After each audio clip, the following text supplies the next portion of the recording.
Welcome to part 28 of this video series. Today I'm going to be discussing do-it-yourself cleaning below the waterline of a small liveaboard boat while the boat is still in the water. And a special thank you to those who have already liked and subscribed to this channel. And I also want to give a super thank you to those who gave me a super thanks. It's continued support from viewers like you that keep the creation of this video series going.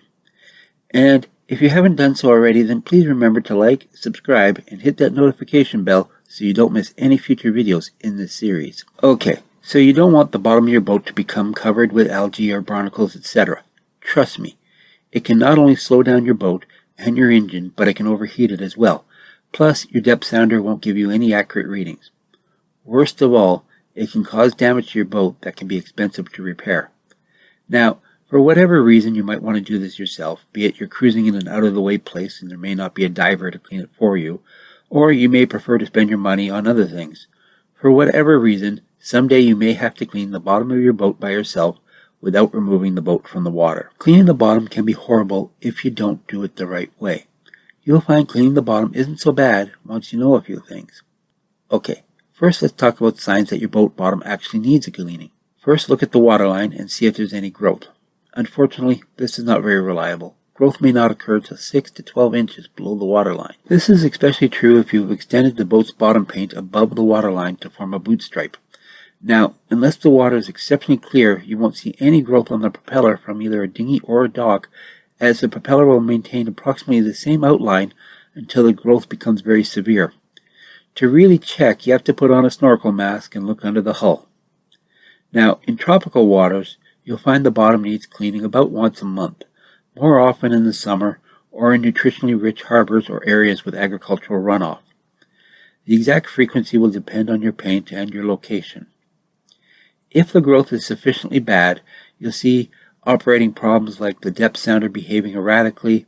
This is often the first symptom.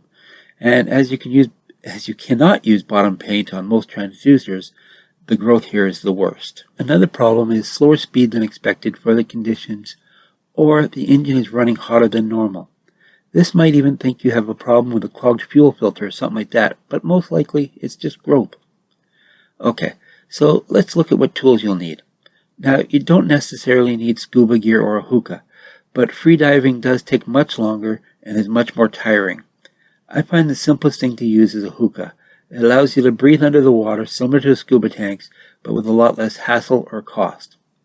However, they only let you go down to a certain depth, which is fine for cleaning the bottom of a boat. You will definitely need at least a mask so you can see what you're doing, and fins can be really helpful, particularly if you're freediving. If you are freediving, use a few dive weights, just enough to make you less buoyant, but not enough to make you sink.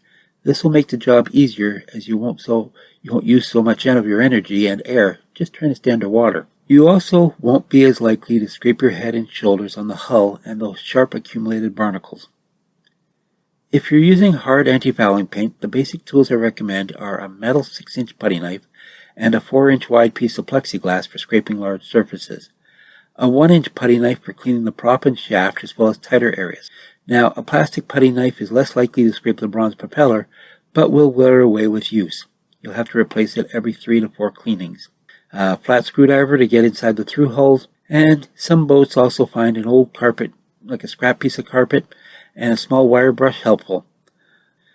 A suction cup handle to keep you in one place is useful for when you're cleaning small fussy areas such as the propeller, but not absolutely necessary, and it's a lot less useful for cleaning large areas of the hull and keel. Boats that are coated with a blade of paint generally substitute a soft rag or brush for the large scrapers.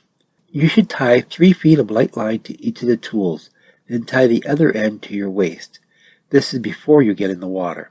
That way, not if, but when you drop your tool, you'll be able to easily retrieve it. Now, while it's a nuisance to retrieve a tool while you're anchored in 10 feet of water over white sand with great visibility, it becomes nearly impossible if the water's murky, deep, or the bottom is dark and soft. Now, hopefully you thought ahead of time, but if you're new to boating, it may not have occurred to you, and that is how you'll get back aboard the boat. A boarding ladder needs to reach at least 1, preferably 2 steps below the water for most of us to use it.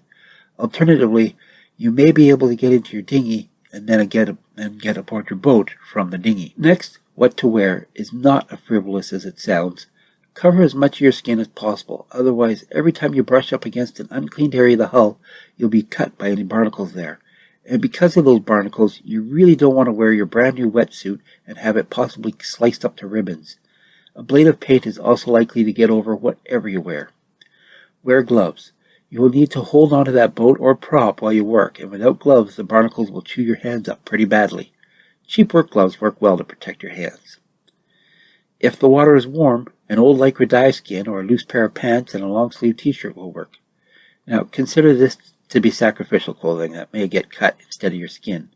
If it's colder, wear your wetsuit, but put the sacrificial clothing over top of it.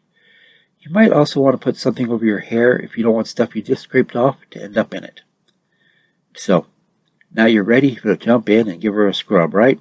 Well, almost. Pick a time when there's a slack current and a little wave or swell action. If there is any current, or it's likely to increase before the job is done, tie a safety line off the stern and grab onto it if you can't make it back to the ladder. I've seen professional divers tie line from stanchions and then use that to hold themselves in place while working in stronger currents. To keep your hands free, tie your end of the line around your waist. Most of us aren't used to doing a lot of activity underwater. Don't overtire yourself or allow yourself to get chilled. Even really hot 90-degree water is cooler than your body temperature. Break the job into shorter sessions or spread it out over several days. This is even more true if you're free diving. Set a time limit and stick to it. I know a couple of boats that free dive to clean the bottom, and they work for only 10 to 15 minutes at a time.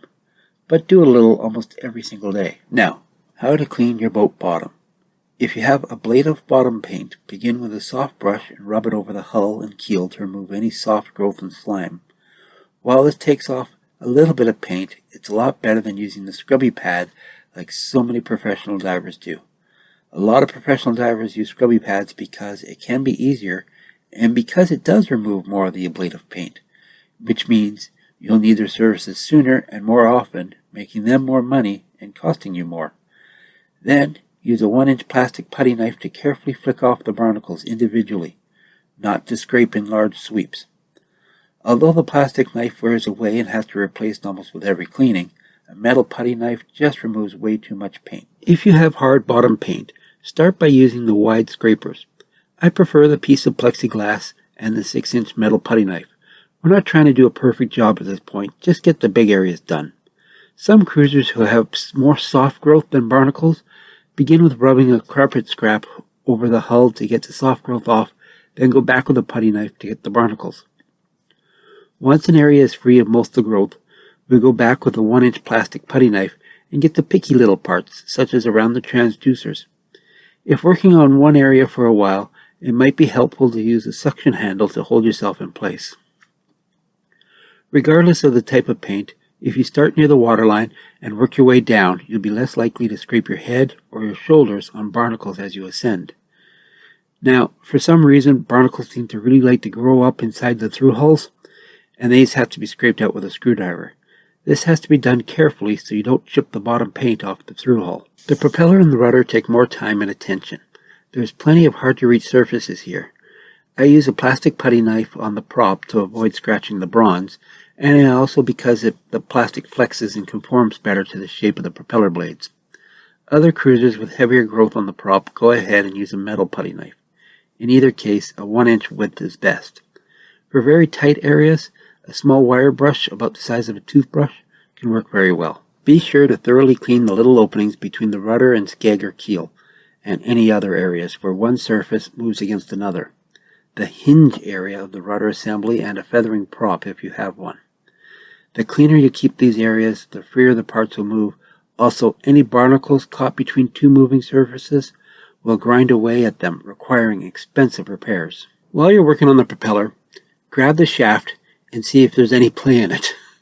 If there's more than 1/16 inch, it's time to think about replacing the cutlass bearing. Also, check to make sure there's no fishing line caught around the shaft. If there is, you're likely to have to cut it away with a knife. Removing a line may disturb the packing around the shaft. Once back aboard, check the packing gland for drips and tighten it if necessary. Finally, check all your zincs.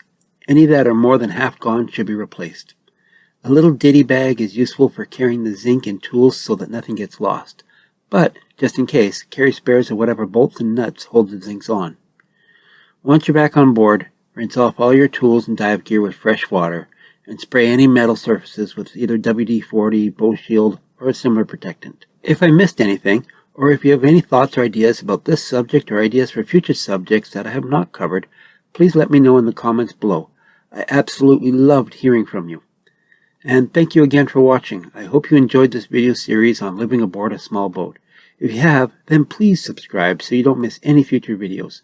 Also, I included links to all the past videos in the description below. Thank you.